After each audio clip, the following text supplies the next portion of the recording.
welcome back to the Tangerine Quarantine YouTube channel. I'm Emma and today I'm going to be showing you how to make a delicious mug cake. So, for this mug cake you are going to need a big mug.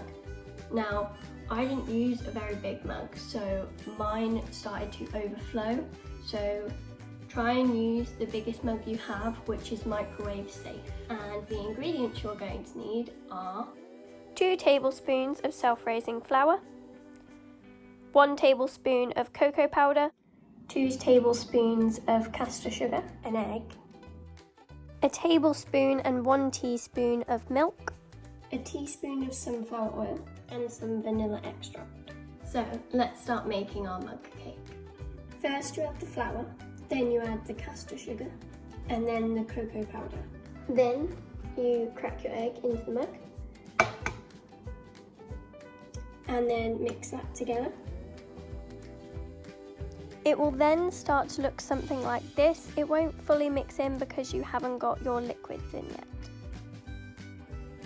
And then add your milk carefully.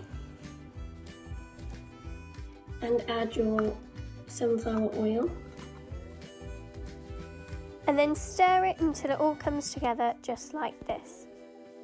Once it's all mixed together, you could then add some chocolate chips or some raisins, whatever you fancy. However, I'm going to leave mine the way it is. So now that it's all mixed together, I'm now going to take it over to the microwave, and if you can, put it on a high setting. However, I can't do that, so you then have to cook it for 1.5 to 2 minutes. So I'm going to start with 1.5 and then see how I go. I'm now going to put mine in the microwave, and it says to put it in the centre, so that's what I'm doing. And then I'm just going to put it on for 1 minute and 30 seconds.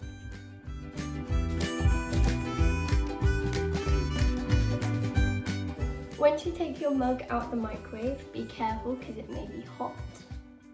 The handle shouldn't be, but just be careful. You might want to go and pick it up with a tea towel or something. And mine was beginning to overflow like that. So make sure you keep an eye on it. So if you haven't put in a big enough mug, then you need to make sure that it doesn't overflow. So it should be firm to the touch. Be careful because it will be hot, which mine is. So mine only took 1.5 minutes. However, you could cook it for 2, and that's really hot, so definitely be careful. But now that you've done your mug cake, if it hasn't overflowed like this, then you can eat it from your mug and you can just enjoy it. However, I'm going to move mine into a bowl since it's overflowed.